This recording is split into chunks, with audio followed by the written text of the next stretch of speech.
अध्यक्ष का वाचू नको? मग तुम्ही सांगा ना, मी माझं भाषण करतोय, तुम्ही ऐकू नका की मनू हा अत्यंत स्त्रीविरोधी होता. मनुस्मृतीचा विचार होतो कायदा म्हणून बघण्यासाठी. आज मुळात भारताचा अपमान आहे, तुम्ही नाकार दिला. अरे पण मुळात तो विचार आला ना. अरे वा वा वा वा वा. अवमानकारक वक्तव्य करण्याची भिडे यांची परंपरा आहे. हा कोण नवीन म्हणू आला? हे स्वातंत्र्य नसते ते भिडेला कधीच फासावर लटकवला असतं. माझा एखादा मुद्दा खटकला तर लगेच अडथळा आणायला सुरुवात असं असे हात करू नका वागणं.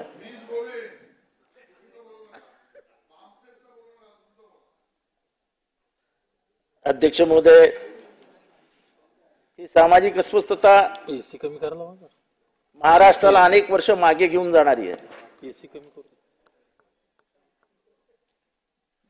मराठा आणि ओबीसी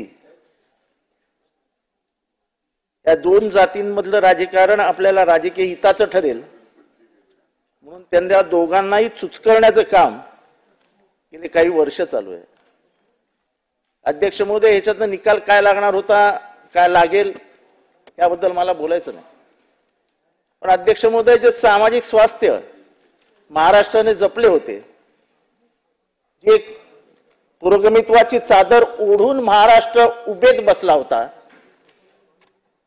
ती पुरोगमित्वाची चादर या निमित्ताने फाटली. बाराबलुतेदार ही व्यवस्था गावागावामध्ये अनेक वर्षांपासून आहे. हेच आपलं समाज जीवन आहे, हीच आपली समाज व्यवस्था आहे आणि हीच महाराष्ट्राची ओळख आहे. त्यांच्यामध्ये कधीही वैमनस्य नव्हतं. गावगाडा एकत्र, सगळ्या जाती जमाती एकत्र ओढत होत्या. पण आता प्रत्येकाकडे संशयाने बघण्याची एक नवीन पद्धत सुरू झाली आहे आणि त्याला जबाबदारी शासन आहे. अध्यक्ष महोदय, महाराष्ट्रात कधीही घडलं नव्हतं. अध्यक्ष महोदय, जे काही चालीरीती आहेत त्या बघितल्यानंतर ह्यांच्या वागण्याबद्दल आणि ह्यांच्या मनातल्या वर्ण वर्चस्वाबद्दल शंका येते. अध्यक्ष महोदय, मध्यंतरी त्यांच्या एका मंत्र्यांनी जाहीर केलं की आम्ही मनुस्मृतीचे काही 4 श्लोक हे पाठ्यपुस्तकात घेत आहोत. डिसेंबर 25, 1927 डॉक्टर बाबासाहेब आंबेडकर यांनी चातुर्वर्ण्याचा जन्मदाता हा मनू आहे असं म्हणत मनुस्मृतीचं दहन महाड येथे केलं. त्याच्या मागे एक वैचारिक भूमिका होती की हजारो वर्ष ज्या चातुर्वर्ण्य व्यवस्थेने पूर्ण भारतातल्या समाज व्यवस्थेचं वाटोळं केलं, ती समाज व्यवस्था धुळीस मिळाली पाहिजे. आणि मग त्यांनी एक शपथ घेतली की मनुस्मृतीचं बस्तान हे देशातनं गुंडाळावं लागेल. नशिबाचा भाग असा की संविधान समितीचे अध्यक्ष गांधीजींनी आणि नेहरूजींनी ठरवून बाबासाहेब आंबेडकरांना दिलं. आणि जो माणूस शोषितांचा सर्वात मोठं प्रतिनिधित्व करू शकतो, ज्याची ओळख शाहू महाराजांना झाली, त्या माणसाच्या हातात संविधान लिहिण्याचं काम दिलं पाहिजे. हे नेहरूंचं आणि गांधींचा जो निर्णय होता तो या देशाला आशीर्वाद ठरला. आणि एक हस्तलिखित स्वच्छ संविधान जगाला समोर आणलं, ज्याच्यामध्ये डिस्क्रिमिनेशन म्हणजेच भेदभावाला कुठेही वाव ठेवला नाही. न्याय हा सगळ्यांना समान आहे, स्त्री असो अथवा पुरुष. समाज व्यवस्थेमधील चातुर्वर्ण व्यवस्थेविरुद्ध जेवढे बाबासाहेब आंबेडकर होते तेवढेच मोठे ते स्त्री स्वातंत्र्याचे समर्थक होते. आणि अध्यक्ष महोदय, मनुस्मृती काय सांगतो? अध्यक्ष महोदय, हे मी ऐतिहासिक पुस्तक या ठिकाणी घेऊन आलेलो आहे. नरहर कुरुंदकर यांनी पूर्ण मनुस्मृतीचं विश्लेषण केलंय. ते म्हणतात स्त्री जातीचाच मनू हा विरोधक आहे. कोणत्याही वर्णातील स्त्री असो, मनुला स्त्रीचे दास्य अभिप्रेत आहे. पुरुषांना दूषित करणे म्हणजे पवित्र असणाऱ्या पुरुषांच्या ठिकाणी अपवित्रता व दोष निर्माण करणे हा स्त्रियांचा स्वभाव आहे असं मनू सांगतो. मनूचा पान 2 एक म्हणजे सेकंड पॅराग्राफ 113 मनुस्मृती मधला. पुरुष विद्वान असो की अविद्वान त्याला बिघडवण्याचं सामर्थ्य हे फक्त स्त्रीमध्ये असतं. आई बहीण मुलगी कोणी असो पुरुषाने तिच्याशी एकांतात बोलू नये, त्याच्यासह एकांतात राहू नये. मनूची भूमिका ही की स्त्रीचा स्वभाव पुरुषांना बिघडवण्याचा आहे. मनूची भूमिका ही स्त्रीचा स्वभाव पुरुषांना बिघडवण्याची आहे. म्हणून बहीण भावाला मुलगी बापाला आई आपल्या मुलीला दूषित करेल तेव्हा पुरुषाने सावधान राहिले पाहिजे. स्त्रियांच्या बाबतीत मात्र त्यांचे मत असे की कोणत्याही वर्णाची व्याभिचारिणी स्त्री ठार करावी.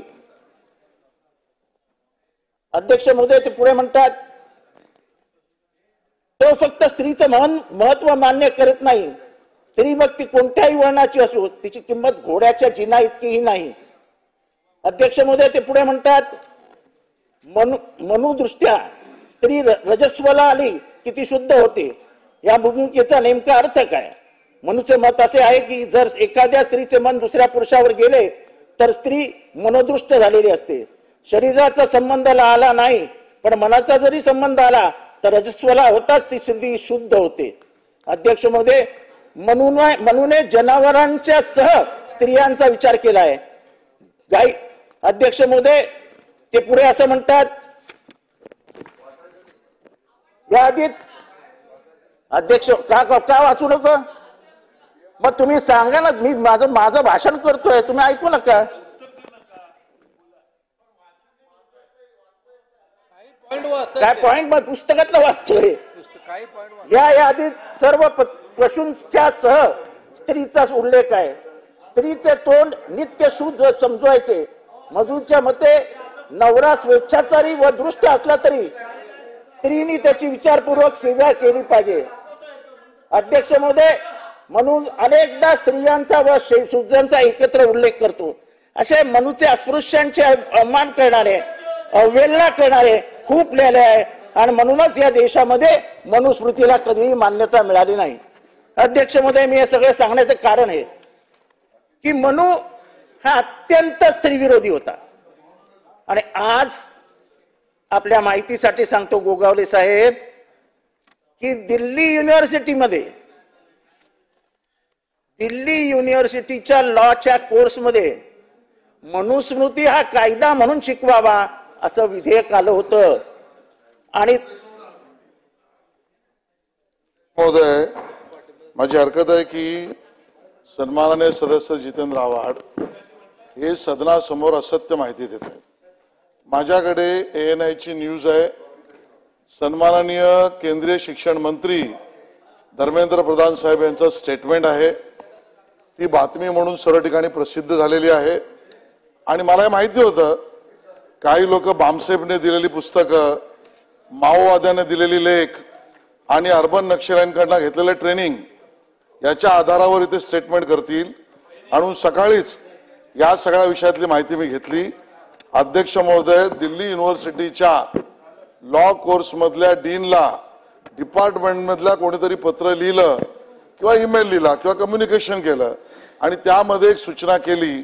ती लॉ डिपार्टमेंटच्या डीनने तिथेच रिजेक्ट केली. दिल्ली युनिव्हर्सिटीच्या व्हाईस चान्सलरने त्याची दखलही घेतली नाही.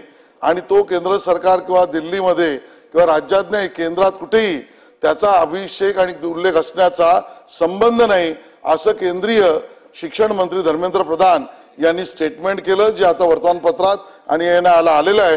त्यामुळे अशा पद्धतीची असत्य माहिती या पटलावर ठेवू नये. आपण ती व्हेरीफाय करून ती काढावी. माझं विधान करण्याच्या आधी अतिउत्साही आमचे मित्र उठले आणि याच्यावर भाष्य केलं. माझं पुढचं विधान तर ऐका की मनुस्मृतीचा विचार होतो कायदा म्हणून बघण्यासाठी. हाच मुळात भारताचा अपमान आहे. तुम्ही नाकारला ते सत्य आहे पण मुळात कायदा म्हणून त्याचा अभ्यास करा. कायदा मनूचा कायदा.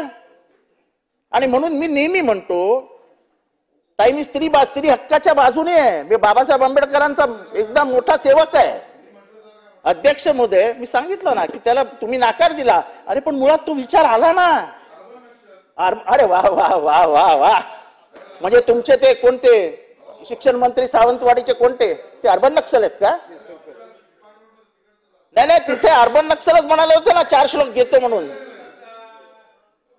यांना मला यांच्यापासून संरक्षण द्या, यांना बाहेर घालवा.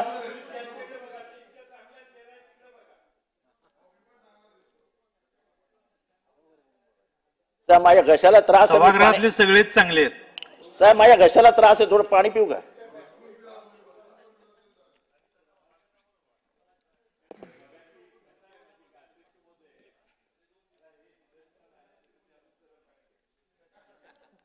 मला हे निदर्शनात मगाशी 10 मिनिटापूर्वी शेलार साहेबांनी भाषणात कोणी डिस्टर्ब आणू नका, जितेंद्र आव्हाडांचं भाषण उत्तम होणार आहे, जयंत पाटलांना वगैरे वगैरे बोलले ते. माझी विनंती आहे की एकदा, आता शेवटचा दिवस आहे ना, कुणाला काय बोलायचं ते बोलू दे, आणि ऐकायला त्रास होत असेल तर जरा फिरून जाऊन या, काय मतदान किती झाले बघा, पण एकदा त्यांचं मन मोकळं होऊ दे आणि आपण अडथळा करू नका. जयंत पाटील साहेब जे म्हणाले त्याच मनोवृत्तीचा आहे. पण काही चिट्या मला कोणाकडनं तरी आल्या आणि म्हटलं यांचं भाषण उत्तम होऊ नये म्हणून तुम्ही मध्ये मध्ये असे प्रश्न विचारा. तो मनुष्य कोण आहे मी तुम्हाला नंतर सांगेन. आव्हाड साहेब घ्या. अध्यक्ष महोदय, या जगातला सर्वात स्त्री विरोधी आणि वर्ण वर्चस्ववादाची भूमिका घेणारा जर सर्वात मोठा कोणी असेल तो मनू आहे. अध्यक्ष महोदय, हा मनू, हे वाक्य ऐका, हा मनू तुमच्या तुकारामापेक्षा आणि ज्ञानेश्वरापेक्षा श्रेष्ठ आहे असे भिडे नावाचे एक सद्गृहस्थ म्हणाले. ते भिडे अजून काय काय म्हणाले, सरकारने कधीही त्याच्याकडे लक्ष दिलं नाही. अध्यक्ष महोदय, महिला व विशिष्ट समाजाविषयी घाणेरडी व बेताल वक्तव्य करणारे, अस्पृश्यता निवारण्यासाठी, जातीयता नष्ट करण्यासाठी काम करणाऱ्या समाज स्वातंत्र्याबाबत अवमानकारक वक्तव्य करण्याची भिडे यांची परंपरा आहे.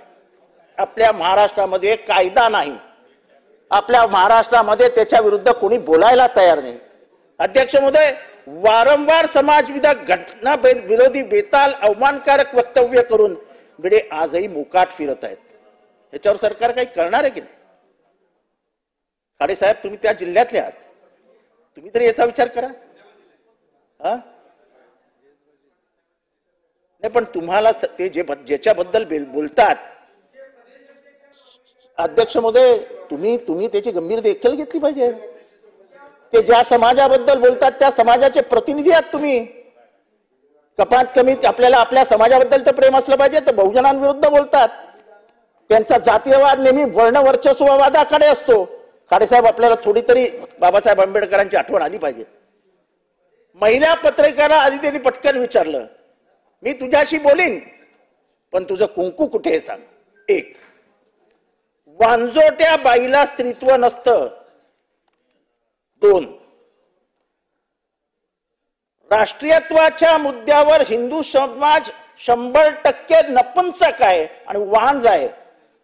3, माझा शेतातला आंबा खाल्ल्यावर पोरं जन्माला येतात. 4, मुळात कोरोना हा रोगच नाही, कोरोनाने माणसं मरतात, ती जगण्याच्या लायकीची नसतात. हा गांडू वृत्तीच्या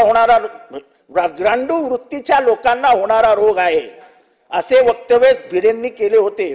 पण काही महिन्यानंतर याच भिडेंना कोरोना झाला. अध्यक्ष महोदय, महात्मा फुलेंबद्दल ते काय बोलले हे कधी कधी बोलावं असं पण वाटत नाही. पण ही सामाजिक अस्वस्थता पसरवणारी ही जी माणसं आहेत त्यांना हे कसे पाठीशी घालतात याचं हे उदाहरण आहे. ते महात्मा फुले यांच्याबद्दल म्हणतात, महात्मा फुले बोलताना भिडे म्हणाले की इंग्रजांनी भारतीयांना राज्य कसे मिळवायचे हे शिकवण्याची देशात सुधारक नावाची जात पैदा केली. निवडक लोकांना सुपर समजदारांच्या पदव्या देण्यात आले.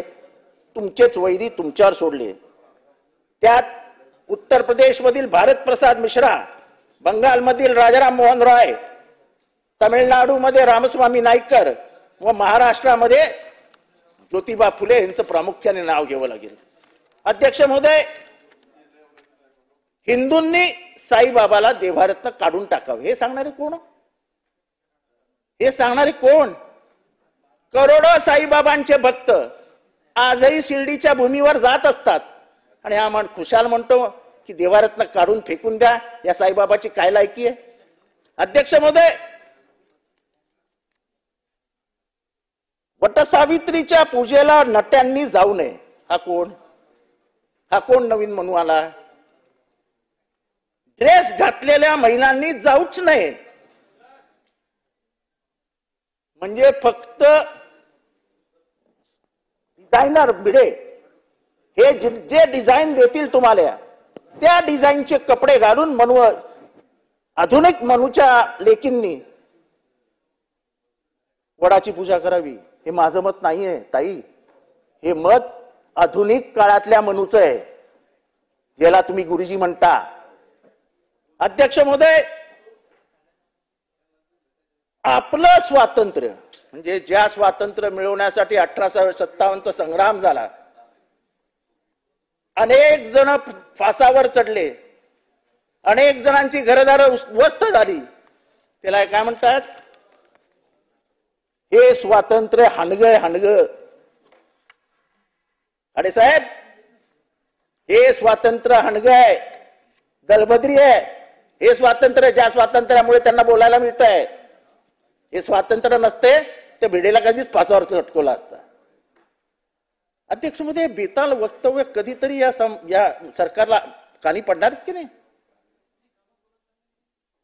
एखाद्या माणसाने उठून स्वातंत्र्याला बदनाम करावं, त्या स्वातंत्र्य चळवळीला बदनाम करावं, आपलं स्वातंत्र्य हाणगं आहे असं म्हणावं, हा संपूर्ण महाराष्ट्राच्या स्वातंत्र्य चळवळीचा अपमान आहे की नाही? आपण राजकीय अभिनिवेश बाजूला ठेवूया, पण याच्याबद्दल थोडा तर विचार करा की एखादा माणूस उठतो आणि पूर्ण स्वातंत्र्य चळवळीला बदनाम करतो, इतकाच का तो मोठा आहे? म्हणजे एखादा नाटकी माणूस किती नाटक करू शकतो? ते काय ते मी एरोनॉटिकल का काय ऍस्ट्रोफिजिक्सचा इंजिनियर होतो आहे, फर्ग्युसन मध्ये शिकलो आहे, अशा पदव्याच नव्हत्या हो. अशा पदव्याच नव्हत्या भारतामध्ये. माणसाने खोटं बोलावं तर किती बोलावं महाराज अध्यक्ष महोदय. आणि अशा माणसाला महाराष्ट्र आपण डोक्यावर घेऊन फिरतोय. अहो, ही फुले शाहू आंबेडकरांची भूमी आहे, ही शिवरायांची भूमी आहे, हे विज्ञान युगाला फळणारी भूमी आहे. आणि त्या युगामध्ये आपण ह्या भिडेसारख्या किड्याला जन्म पेलतो, झेलतो. अध्यक्ष महोदय, सरकारने याच्याबद्दल काहीतरी गंभीर उपाययोजना करावी. आणि म्हणून मला नेहमी वाटतं की या सरकारच्या मनात मनूबद्दल प्रेम आहे.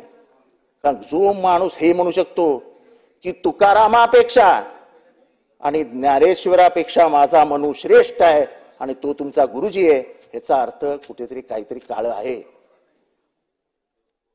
अजूनही मी सांगतो की तुमचे शिक्षण मंत्री, त्यांचं नाव काय, सावंतवाडीचे केसरकर यांनी सांगितलं आम्ही 4 चांगले श्लोक घेणार आहोत. नरहर कुरुंदकर म्हणतात की मनूच्या पुस्तकात काहीच चांगलं नाहीये. आता नरहर कुरुंदकर मोठे, डॉक्टर बाबासाहेब आंबेडकर मोठे का तुमचे केसरकर मोठे? एकदा तुम्हीच निर्णय घेऊन टाका. का केसरकरांनी अजून कुठेही म्हटलं नाही राणे साहेब की मी बोललोच नाही, मला हे मान्य नाही, मी असं काय मला पुस्तकात घेणार नाही, असं त्यांचं कुठेही वक्तव्य आलेलं नाही. अध्यक्ष महोदय, मी मगाच जर बोलत नव्हतो कारण माझ्याकडे चिठ्ठी आली नव्हती, पण आता चिठ्ठी आल्यामुळे मी बोललो. अध्यक्ष महोदय, गांभीर्याचा विषय आहे, सन्मानित सदस्यांना बोलू द्या. खरं तर केसरकर साहेब आले तर ते स्पष्ट करतील, उत्तरामध्येही स्पष्ट येईल. पण होतंय काय, ह्याचं लाईव्ह चालू असल्यामुळे एक गैरसमज पसरतो. आणि अध्यक्ष महोदय, 4 श्लोक म्हणजे काय आणि त्यावेळेला चर्चा झाली म्हणजे काय, त्यांनी स्पष्ट सांगितलं की बाबा मनुस्मृतीचा त्या विषयाशी संबंध नाही. मनुस्मृतीचा कुठलाही उल्लेख, कुठलाही बोध, कुठलाही श्लोक, कुठलाही पॅरा हा शाळेच्या पुस्तकात येणार नाही. चर्चा काय होती, मनाचे 4 श्लोक, जे मनाचे श्लोक जे आहेत ते 4 घ्यायचे की नाही चर्चा होती. ते बरोबर काही अर्बन नक्षल असे आहेत, हा कायदा त्यासाठी आला पाहिजे. त्यांनी बरोबर मनाचे श्लोक त्याला मनूचे श्लोक केलं आणि मग अध्यक्ष महोदय आणि मंत्री महोदय येऊन सांगतील. आणि म्हणून अध्यक्ष महोदय, मी मागासर बोलत नव्हतो, अध्यक्ष महोदय कशाच्या आधारावर म्हणतात, काय पुरावा आहे यांच्याकडे? मी स्टेटमेंट केलेलं सांगतोय. आणि म्हणून अध्यक्ष महोदय तुम्ही व्हेरीफाय करा, तोपर्यंत याच्या प्रदर्शनावर बंदी घाला, केवळ मनुस्मृतीच्या विषयातल्या. मी म्हणत असेल चुकी तर मी माफी मागेन सभागृहासमोर. मनाचे श्लोक आणि मनुस्मृतीतले श्लोक काही गल्लत करायची, फेक नरेटिव्हची अशी फॅक्टरी उघडली आहे. तर माझ्याकडे पण पेपर आहे, बाबासाहेबांनी नेहरूंबद्दल गांधींबद्दल काय म्हटलं, वाचू का? अध्यक्ष महोदय आम्ही नाही वाचलं. म्हटलं वाचा तुम्ही, तुम्ही बोलताय त्याच्यावर आपल्याला उत्तर द्यायच्या वेळेला आपण देऊ. पण मुद्दामून अस्वस्थता निर्माण करायची, हे वारंवार जे सांगितलं जातं ना अध्यक्ष महोदय, मला त्यांच्या भाषणात अडचण आणायची गरज नाही.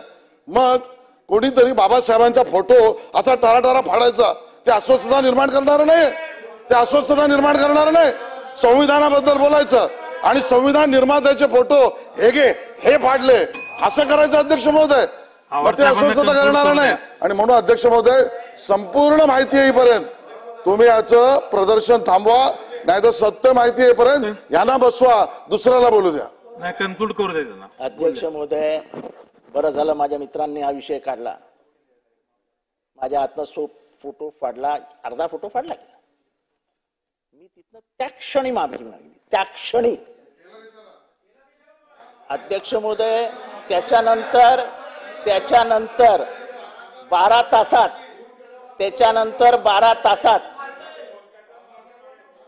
त्याच्यानंतर मी माफी मागितली त्या क्षणी.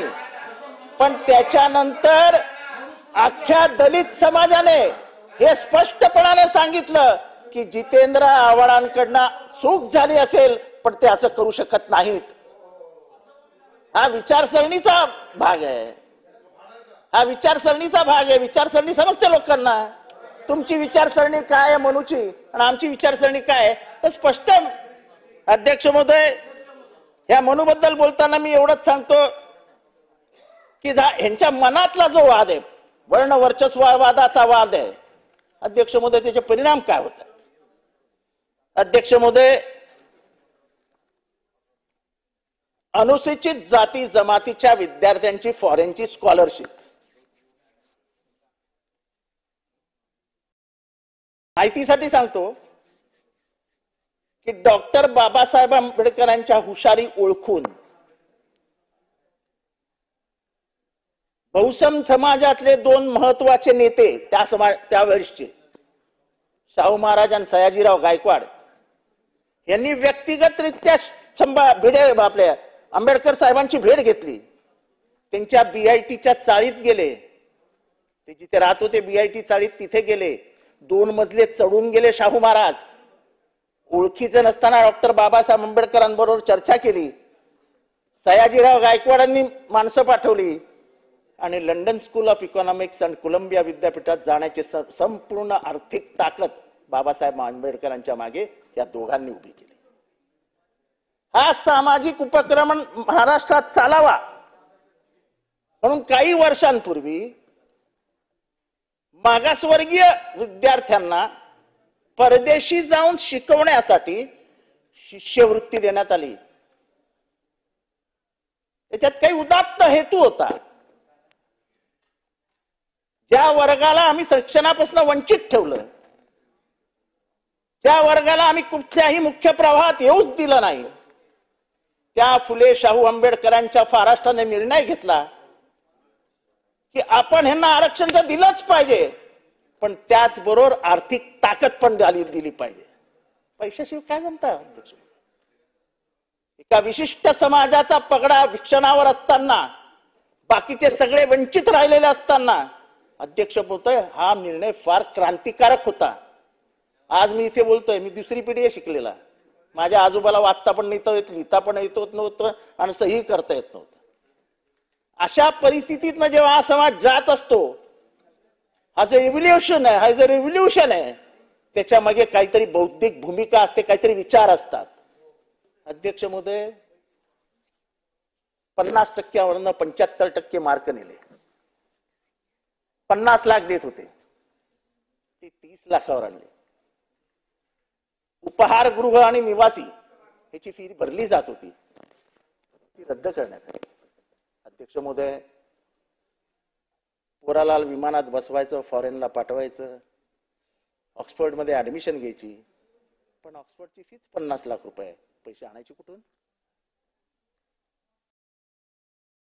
तुम्ही हॉस्टेलचे पैसे दिले नाही तर पोरांनी काय रस्त्यावर झोपायचं? याला काय म्हणायचं? अध्यक्ष महोदय, गेले 3 वर्ष ओबीसी, बीसी, एससी, एसटी या कुठल्याही विद्यार्थ्यांच्या शिष्यवृत्तीचे पैसे मिळालेले नाहीत. अध्यक्ष महोदय, आमचा हाच आक्षेप आहे की ज्यांना शिक्षणाची गरज आहे,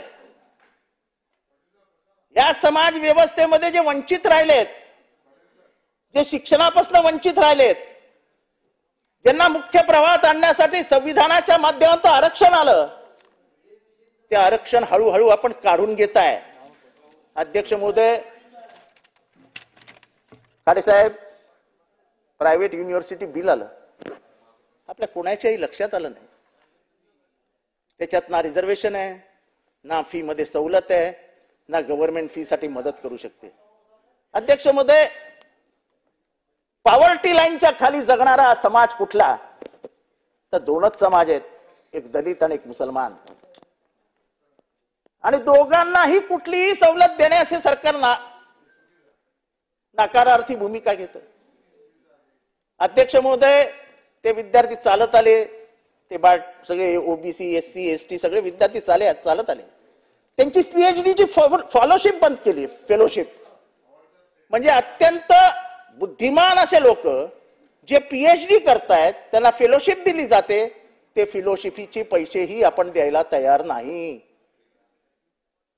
म्हणजे बहुजनांना शिक्षणाच्या प्रक्रियेतनं बाहेरच काढून टाकायचा हा जणू काही निर्णयच सरकारने घेऊन ठेवलाय. अध्यक्ष महोदय, ठीक आहे, सगळ्या योजना ठीक आहेत, सगळ्या योजना मान्य आहेत, पण आमच्या समाजाला तुम्ही शिक्षणापासून का वंचित ठेवतात? आमच्या पोरांनी बाळांनी शिकूच नाही असं तुम्हाला का वाटतंय? त्यांना आर्थिक सहाय्य देण्यासाठी का तुम्ही मागे पडताय?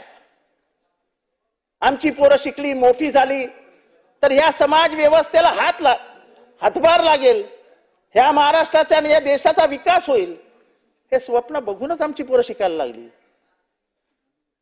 नागव्या आई बापांचा इतिहास ऐकून ऐकून तरुण पोरं कंटाळली आहेत.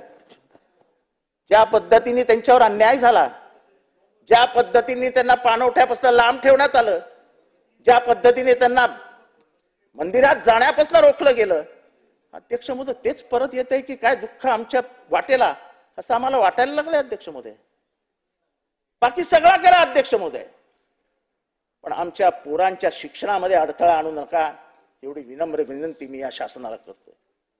अध्यक्ष महोदय, पार्टी गरिबांच्या पोरांना चांगल्या शाळेत शिक्षण मिळावं म्हणून एक राईट टू एज्युकेशनला चांगला आपण सुरुवात केली होती आणि चांगली त्याला म्हणजे पुढेही चाल चांगली मिळाली होती. गरीब पोरं शाळेत जात आहेत, गरिबांच्या घरातल्या पोरांना चांगल्या शाळेत शिक्षण नाही मिळत. आता नवीन महानगरपालिका जिल्हा परिषदेच्या शाळेत जाण्यात काय अर्थ आहे असं मला वाटत नाही. आणि त्यातनं आता ते काय एकत्रीकरण वगैरे करून पोरांनी 10-10 किलोमीटर चालून शाळेत जायचे, हे दिवस आता संपले. अध्यक्ष महोदय, म्हणजे ग्रामीण विभागातली पोरं काही वर्षांनी अशिक्षितच राहतील अशी व्यवस्था करून ठेवलेली आहे. अध्यक्ष महोदय, तुम्ही आरटीआय का बंद केलं? गरिबांच्या मुलांना चांगल्या शाळेत शिक्षण मिळत होतं हे तुमच्या डोळ्याला बघवलं नाही? पैसा पैसा पैसा पैसा पैसा पैसा. निवडणुकीच्या मध्ये सामोरे जाताना तुम्ही करोडो रुपयाची उधळण करतात. 95 करोड काय कोटी करोड काहीतरी करोडच चालत असतं आजकाल. त्या पुरवणं या मागण्या आणतात. अध्यक्ष महोदय, त्यातल्या काही कोटी जर तुम्ही आरटीला दिलं असतं तर 4 गरीब घरातली पोरं शिकली असती ना. पण तुम्ही ते आरटीआयच नेमकं बंद करून टाकलं. कशी शिकणार गरीबाच्या घरातली पोरं? थोडा तर माणुसकीचा धर्म पाळा अध्यक्ष महोदय, थोडा तर धर्म पाळा. झोपडपट्टीतल्या पोरांनी शिकू नये, झोपडपट्टीतल्या पोरांना एक चांगलं आयुष्य जगता येऊ नये, अशी तुमची भूमिका असेल तर तसं सांगा. अध्यक्ष महोदय,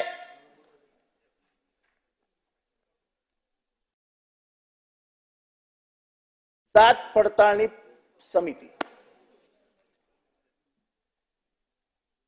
मला माहित नाही सामाजिक मंत्री कोण आहेत तुम्ही. सामाजिक अध्यक्ष महोदय, जात पडताळणी समिती, आता तुम्हाला समजा व्हीजेएनटीची जात समिती आहे, व्हीजेएनटीची जात समिती आहे, त्याच्यात तुम्ही कोणाला घ्याल? त्याच जातीतल्या लोकांना की ज्यांचा त्या जातीची भाषा समजते, त्या जातीची संस्कृती माहिती आहे, त्या जातीची चालीरीती माहिती आहे, ज्याच्यात तुम्ही सर्टिफिकेट देता, तुम्ही भलत्यांनाच टाकून ठेवता समिती. आता बंजारा समाजाची भाषा ही गोरमाटी आहे. जेव्हा एखादा माणूस कास्ट सर्टिफिकेट मागायला जातो आणि तो गोरमाटी भाषेत बोलला तर या समोरच्यांना काय समजणार आहे? आणि ते करणार इश्यू सर्टिफिकेट बंजारा समाजाला, आणि मग त्याच्यातनं खेडेकर जन्माला येते. जेव्हा व्यवस्थेमध्ये राजकीय हस्तक्षेप येतो, जेव्हा व्यवस्थेमध्ये नको ते घुसतात, तेव्हा पूजा खेडेकर सारखी बाई जन्माला येते. अध्यक्ष महोदय, पूजा खेडेकरचं उदाहरण घेऊया, कारण का ती महाराष्ट्रातली आहे, तर ते युपीएससी बद्दल बोलण्याचं काही कारण नाही. पण अध्यक्ष महोदय, कुठे चालला हा समाज? अंधत्वाचं सर्टिफिकेट खोटं, जातीचं सर्टिफिकेट खोटं, सगळं खोटं, आणि पुण्यामध्ये IAS ऑफिसर म्हणून येते. म्हणजे आजपर्यंत युपीएससी एक्झाम, म्हणजे ज्या राम प्रधानांनी ईशान्य भारतातले सगळे तोडगे काढले,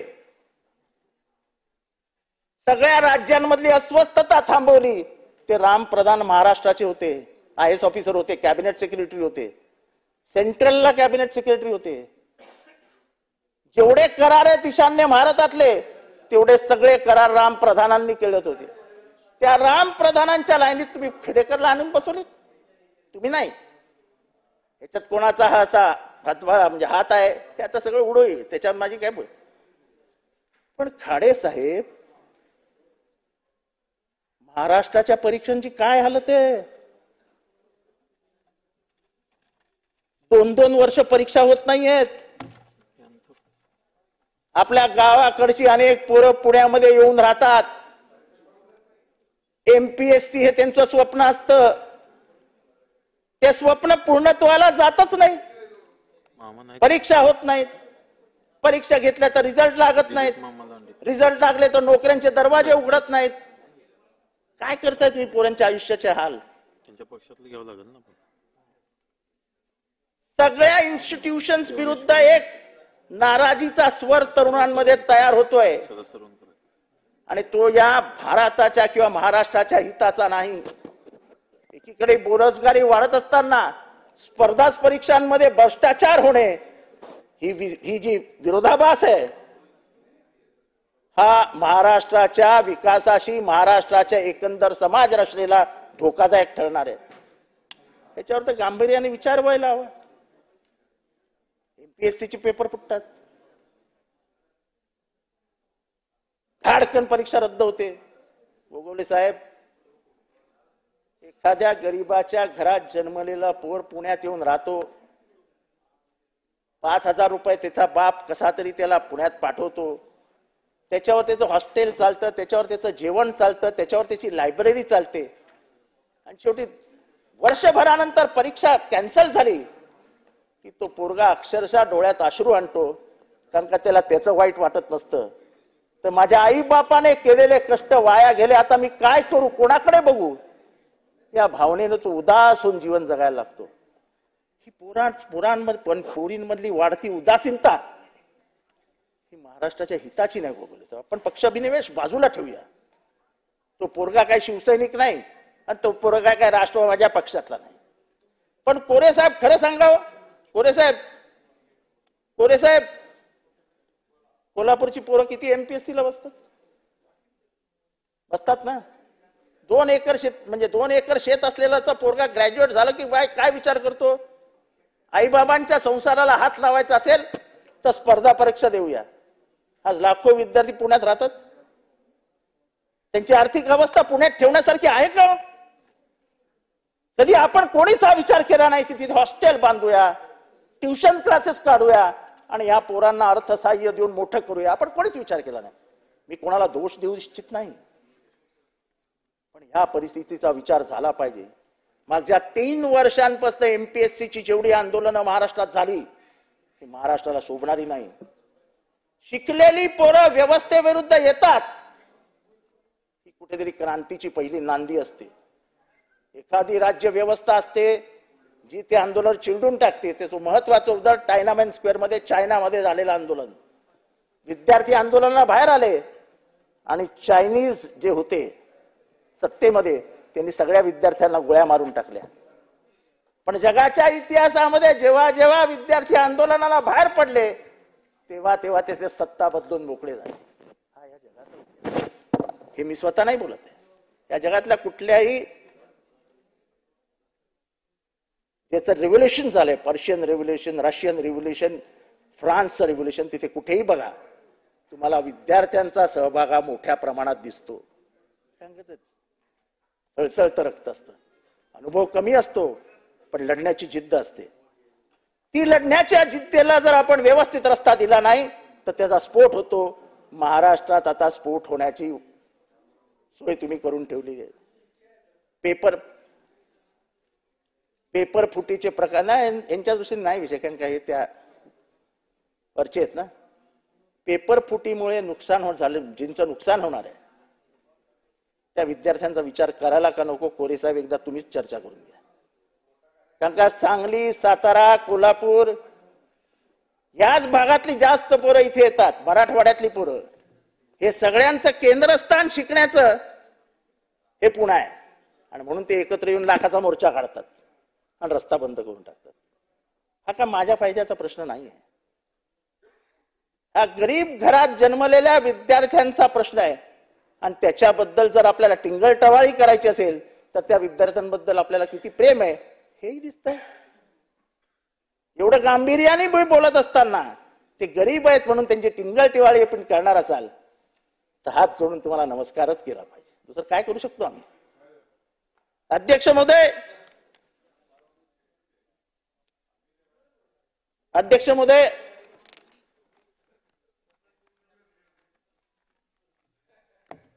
मी आता डिस्टर्ब होत नाही. तो जितेंद्र आव्हाड मेला, आता डिस्टर्ब होत नाही. काय फरक पडत नाही आता आपल्याला. अध्यक्ष महोदय, आपल्या जातीतली भांडणं त्याच्यावर उपाय काय? वर्षानुवर्ष आपण हाच खेळ खेळणार आहोत. जे कॉन्स्टिट्युशनल प्रोव्हिजन्स मध्ये नाहीत, त्या कॉन्स्टिट्युशनल प्रोव्हिजन्स मध्ये नसलेल्या गोष्टी आपण इथे लावून देतो आणि सांगतो गुळ लावलाय, काय दिसत नाही. अध्यक्ष महोदय, हे गुळ लावण्याची कामं बंद करा. हे गुळ लावण्याची कामं बंद करा. आमचं साधं मागणं आहे. अध्यक्ष महोदय, आमचं साधं मागणं आहे.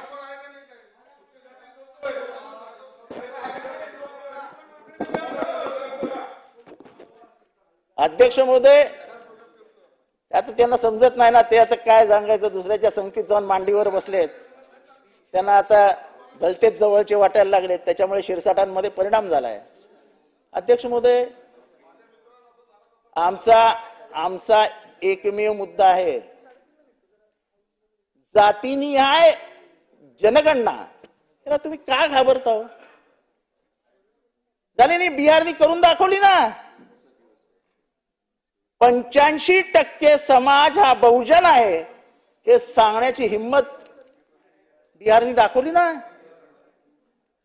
ही जाती जाती धर्माधर्मामधली भांडणं मिटवायची असतील तर अध्यक्ष महोदय सरकारने जातीनिहाय जनगणनेचा विचार केलाच पाहिजे. आमचे नाना पटोले बाहेर गेलेत, ते अध्यक्ष असताना एकमताने निर्णय झालाय जातीय जनगणनेचा, तो अंमलात आणा. जिसकी जितनी संख्या भारी उतनी उसकी हिस्सेदारी असं म्हटलं जातं. आमचं तेच म्हणणं आहे की ज्याची ज्याची जितकी जितकी लोकसंख्या आहे त्यांना त्याला तितके तितके अधिकार. भांडणच होणार नाही. ही भांडणं व्हावीत आपण म्हणून त्याच्यापासून लांब पळतो आहोत. ही अशीच पेटत राहावी म्हणजे गरीब गरीब होत जाईल आणि श्रीमंत श्रीमंत होत जाईल. 85% मालमत्ता या देशातल्या 15% लोकांच्या हातात आहे. हे जे डिस्क्रिमिनेशन आहे, हा जो भेदभाव आहे, तो असाच वाढत गेला. शिरसाट साहेब, तुम्ही पण त्याच समाजातले आहात तर आपल्या समाजाचं काही खरं नाही. कारण का शिक्षणाच्या बाबतीत अजूनही सर्वात मागासलेला समाज कुठला आहे? तो दलित आहे. आणि त्यांच्याबद्दल जर आपल्याला आपलं रूर भरून येत नसेल तर शिरसाट साहेब, आपण आपल्या धर्माशी, आपल्या समाजाशी, आपल्या जातीशी द्रोह करतात हे लक्षात ठेवा. मी कुठनं बोलतोय हे महत्वाचं नाहीये इथे. मी काय बोलतोय हे लक्षात घ्या. समाज तुमच्याकडे अपेक्षेने बघतोय. तो ही तुमच्याकडनं अपेक्षा करत नाहीये की जितेंद्र आव्हाडांची टिंगल करत ते कसे उभे आहेत हे बघा.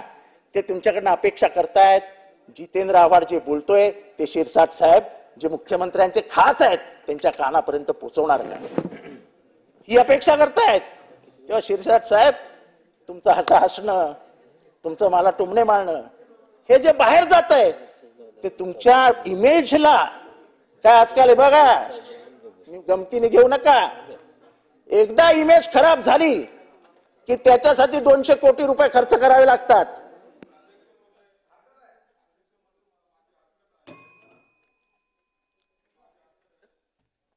मुळामध्ये सभागृहामध्ये मी त्यांची कुठेही टिंगल टावळकी केलेली नाही. त्यांना फक्त सभागृहाचा डेकोरम, कारण ते माझ्यापेक्षा सिनियर आहेत. राहिला प्रश्न समाजाचा, कोणी कसा सर्वे केला त्याच्यावर उत्तर सीएम देतील. परंतु एक सांगतो, हे सर्व जे काही निघतं ना, जेव्हा अंगलट यायचा प्रकार येतो, आपल्या अंगावर काहीतरी येतंय, मग त्या टायमाला सर्व समाजाचं नाव घेऊन कसं भाषण करता येईल, ही जी काही प्रॅक्टिस आहे ना, ही प्रॅक्टिस सभागृहाने अनेक वर्ष पाहिलेली. म्हणून त्यांना मी एक विनंती करणार आहात की मला माझा समाज काय, तुमचा समाज काय, किंवा प्रत्येकाचा समाजाचं असलेलं आजचं स्ट्रक्चर काय, हे प्रत्येकाला जाणीव आहे. प्रश्न असा आहे की आज आपण त्यांना काय देऊ शकतो आणि त्यासाठी सपोर्ट करणारे किती लोक आपल्या पाठीशी उभे आहेत हे चाचपणं हे काम आहे. म्हणून बाहेर काही बोलायचं, आतमध्ये काही बोलायचं आणि समाजामध्ये जे काही भांडणं लावायचा प्रकार सुरू आहे तो थांबवण्यासाठी आपण जी काही बैठका घेतो या बैठकीला अनुपस्थित राहणं आणि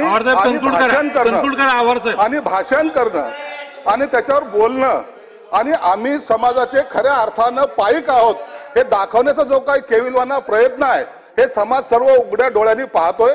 म्हणून तुम्ही बोलताना किंवा एखाद्या समाजाचा साईड घेत असताना स्पष्टपणे आपली भूमिका मांडली पाहिजे आणि ही भूमिका मांडताना ती दुपट्टी नसावी हे आमचा प्रयत्न आहे.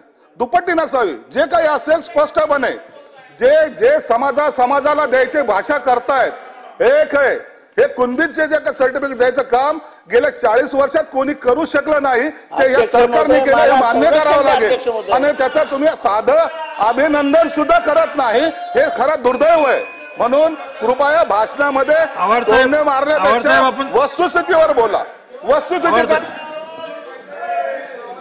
आव्हाड साहेब कन्क्लूड करा. आव्हाड साहेब. अध्यक्ष महोदय, माझा प्रश्न एवढाच आहे, मला अशी अपेक्षा आहे, जातीपातीचा प्रश्न नाही, प्रश्न इथल्या गरिबीचा आहे. जर गरिबांना न्याय मिळत नसेल आणि तो जर मी विधानसभेत मांडू शकत नसेल तर मी विधानसभेत आलोय कशाला? अध्यक्ष महोदय, एक तर पहिल्यांदा या दोन महिन्यामध्ये मला बोलायची संधी मिळाली आणि तर त्याचा वापर मी करू शकलो नाही, तर माझ्यासारखा मूर्ख मीच. अध्यक्ष महोदय,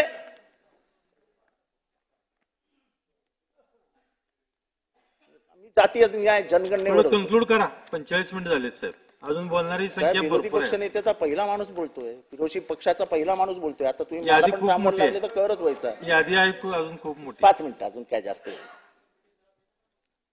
ते गेले का आमचे मित्र शिलार बाहेर? अध्यक्ष महोदय, हे घ्या.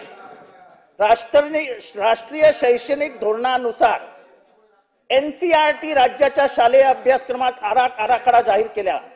त्यामध्ये इंडियन नॉलेज सिस्टीम या नावाखाली भगवद्गीता व मनाचे श्लोक मधील श्लोक समाविष्ट करण्यात आले, पण त्यामध्ये मनुस्मृतीचाही काही श्लोकांचा समावेश करण्यात येईल असे सांगण्यात आले. यात गांभीर्याची गोष्ट आहे की हे प्रकरण राज्यातल्या मंत्र्यांना माहितीच नाही असं वक्तव्य करण्यात आलं.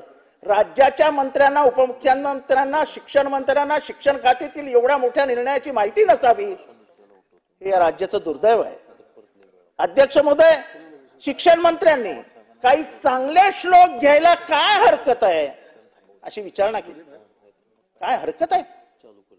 ज्या मनुस्मृतीमुळे बहुजनांच्या अनेक पिढ्यांचं वाटोळं झालं, त्या मनुस्मृतीतले चांगले श्लोक घ्यायला काय हरकत आहे असं म्हणणं हे महाराष्ट्राला शोभणं आहे? त्या डॉक्टर आंबेडकरांनी मनुस्मृती जाळली, ती काय मस्करी होती? अख्ख्या मनुस्मृतीचा श्लोक आणि श्लोकाचा अभ्यास करून वर्णवर्चस्ववादाचा जन्मदाता मनू आहे. स्त्री ही दास्य आहे, स्त्री ही दासीच राहिली पाहिजे असा मनू श्रेष्ठ होऊ शकतो आणि त्याचा श्लोक हा अभ्यासक्रमात होऊ शकतो. हे जे त्यांचं ऑफिशियल पत्रक जे इथे सांगत होते ना, ते बोललेच नाहीत. हे जे पत्रक, मी खोटं बोलत नाहीये, फक्त तळमळीने बोलतोय. कारण का जी व्यवस्था पसरलेली दिसते त्याच्यातनं विद्यार्थ्यांना शिक्षणच मिळणार नाही. शिरसाट साहेब, तुम्ही सगळ्या शाळांना एकत्र करतात, तुमच्या गावापासून शाळा किती लांब आहेत याचा तुम्हीच विचार करा. मला काही म्हणायचं नाहीये.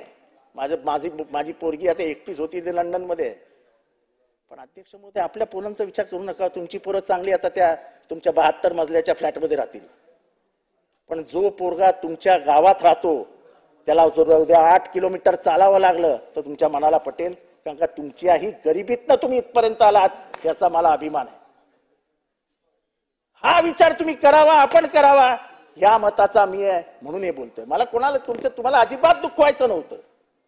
तुम्ही जर मला उभ्या राहण्यावर बोलला असता तुमचा विचारही केला नसता मी. पण अध्यक्ष महोदय, हे सगळं घडत असताना मुंबईमध्ये अध्यक्ष महोदय काही झोपडपट्ट्या पाडल्या गेल्या.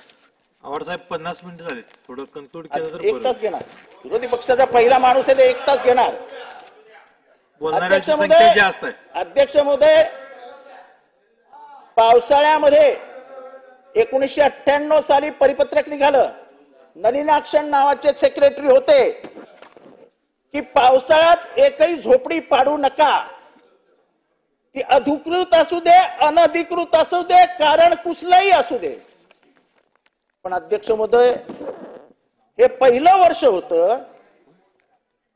अध्यक्ष महोदय, ऐकाल ते तर ऐकायला कोण नाही, तुम्ही तर ऐका. अध्यक्ष महोदय, खेडानगर मधल्या 400 झोपड्या पाडण्यात आल्या. अध्यक्ष महोदय, सगळे दलित आणि मुसलमान होते. 400 झोपड्या ऐन पावसाळ्यात पाडण्यात आल्या खेडानगर. शासनाने त्याची चौकशी करावी. येलो अलर्ट असताना, म्हणजे जबरदस्त पाऊस पडेल असा अलर्ट असताना हे सगळे शासनाचे GR पायदळी तुडवत गरिबांना रस्त्यावर आणले. ते भीमनगरचं तर उदाहरण सांगूनच झालं. 4 जून पोलिसांच्या संरक्षणाखाली 800 झोपड्या तोडण्यात आल्या. आणि कोणी सांगितलं? तो ह्युमन राईट्स कमिशन. त्या ह्युमन राईट्स कमिशनला हे माहित नाही की हे या सरकारचं, म्हणजे जे शिंदे साहेबांनी 2021 साली त्याची पुनर्स्थापना केली आणि त्याच्यावर शिक्कामोर्तब केला. शिरसाट साहेब, जे 1998 साली नलिनाक्षण यांनी काढलेलं सर्क्युलर होतं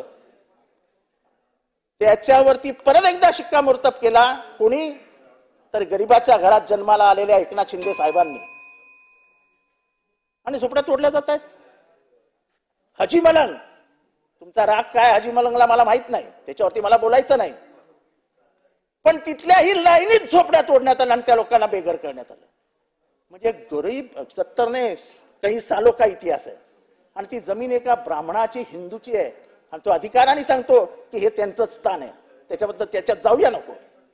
पण तुम्ही मला शिरसाट साहेब सांगावं, तुम्ही धारावीत जा, रमाबाई आंबेडकर नगर मध्ये जा, साठे नगर मध्ये जा, कोण भेटतील हो तुम्हाला तिथे? कोण भेटतील? मग त्यांच्या जर झोपड्या पावसाळ्यात पाडल्या गेल्या तर तुमच्यातला माणूस जिवंत होणार नाही? तुम्ही माझ्या बरोबर मुख्यमंत्र्यांकडे येणार नाही भांडायला? एकदा सांगा हो की नाही. प्रश्न प्रश्न प्रश्न तुमचा आणि माझा नाहीये. हा, मग त्याच्याबद्दलच मी तुम्हाला आव्हान करतोय की तुम्हाला जर त्याची कळवळा नसेल तर कोणाला असला पाहिजे? त्यांच्याकडनं अपेक्षा नाहीये मला तुमच्याकडनं अपेक्षा आहे की आपण दोघं तिघं मिळून जाऊया की झोपड्या तोडणं बंद करा पावसाळ्याच्या. अध्यक्ष महोदय, परिस्थिती दिवसेंदिवस खराब होत चालली आहे. आपण जर हे असे वागणार असू, अध्यक्ष महोदय, हे सगळं करत असताना समाजामधली अस्वस्थता कायम ठेवायची आणि भ्रष्टाचाराचे दरवाजे उघडून ठेवायचे. शिरसाट साहेब, हा तुमचा काही संबंध नाही, पण जरा ऐका, भ्रष्टाचार काय लेवलला चालू आहे.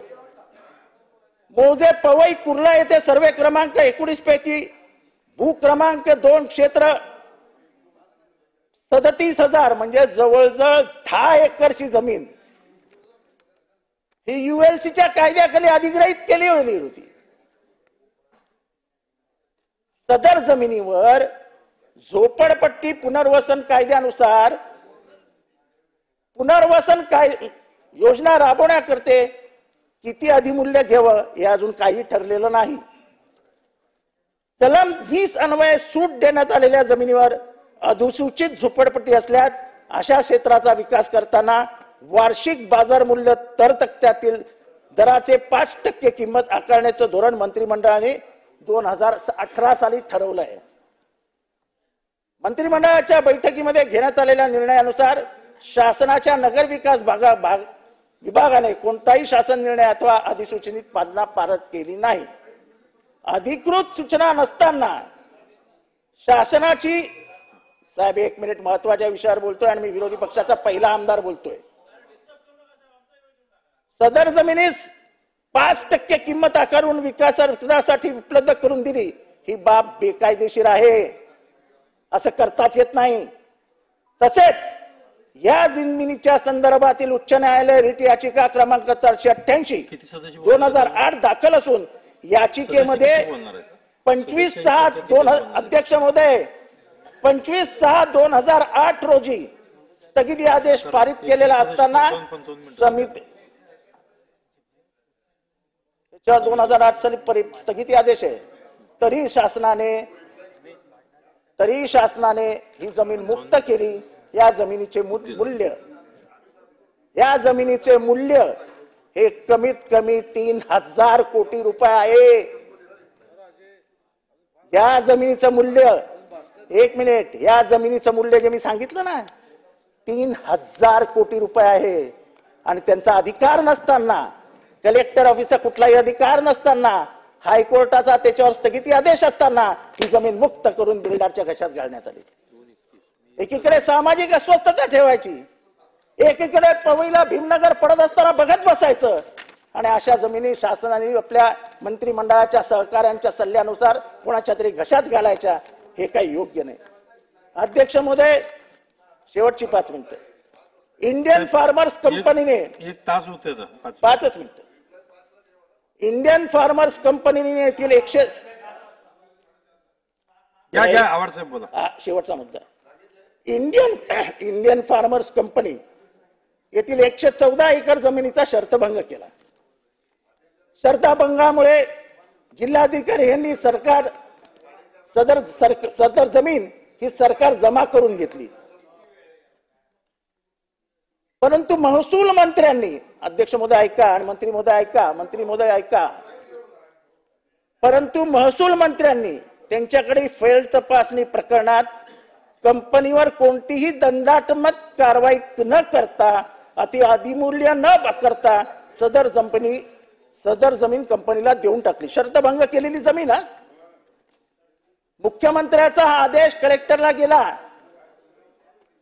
चांगला कलेक्टर असेल, खेडकर सारखा नसेल, परीक्षा देऊन आला असेल. अध्यक्ष महोदय, कलेक्टरांनी तो प्रस्ताव पुनर्वलोकन करता महसूल मंत्र्यांना परत पाठवला की हे मला करता येणार नाही, हे शक्य नाही. यापूर्वीच महसूल मंत्र्यांना आदेश पारित करीत असताना एवढ्या मोठ्या प्रमाणात शासनाचा महसूल बुडवून हा आदेश का काढला, ह्याच्याबद्दल संपूर्ण महसूल विभागात चर्चा होत होती की आदेशने 114 एकर जमीन शिरसाट साहेब बोरिवलीला शर्तभंग झालेली देऊन टाकली. काही दंड नाही, काय नाही देऊन टाकली. जेव्हा पुनर्वलोकन करता ही जमीन यायचा निर्णय, ह्याचा आपण परत अभ्यास करावा असं जेव्हा जिल्हाधिकाऱ्यांनी लिहून टाकलं आणि फाईल परत आली, तेव्हा आपल्याच निर्णयाला माननीय महसूल मंत्र्यांनी स्थगिती दिली. याचा अर्थ काय समजायचा? अध्यक्ष महोदय, म्हणजे हे कायद्याचं राज्य आहे की नाही? एकीकडे गरीबांना गरीब, श्रीमंतांना श्रीमंत हे करण्याचे उद्योग जर शासन करणार असेल, आमचे उद्योग, आमचे धंदे हे आता सगळे गुजरातकडनं येणार असतील, तर आम्ही मराठी माणसांनी करायचं काय? अध्यक्ष, मराठी माणसाचा अस्तित्वाचा प्रश्न उभा राहिला आहे. उगाच नाही तुमची सीट पडली अयोध्येमध्ये. अयोध्याचे सगळे कॉन्ट्रॅक्ट हे गुजरातने दिलेले होते आणि म्हणून रामलल्लाच्या भूमीत देखील तुमचा पराभव झाला. अध्यक्ष महोदय, जिथे जिथे तुम्ही अन्याय कराल, ज्या समाजावर अन्याय कराल, तुम्ही आज मराठी माणसांवर अन्याय करतात, तुम्ही मागासवर्गीयांवर अन्याय करतात, तुम्ही बहुजन समाजावर अन्याय करतात. तो बहुजन समाज तुम्हाला घरी पाठवल्याशिवाय राहणार नाही. एवढंच बोलतो, रजा घेतो. जय हिंद, जय महाराष्ट्र, जय भीम.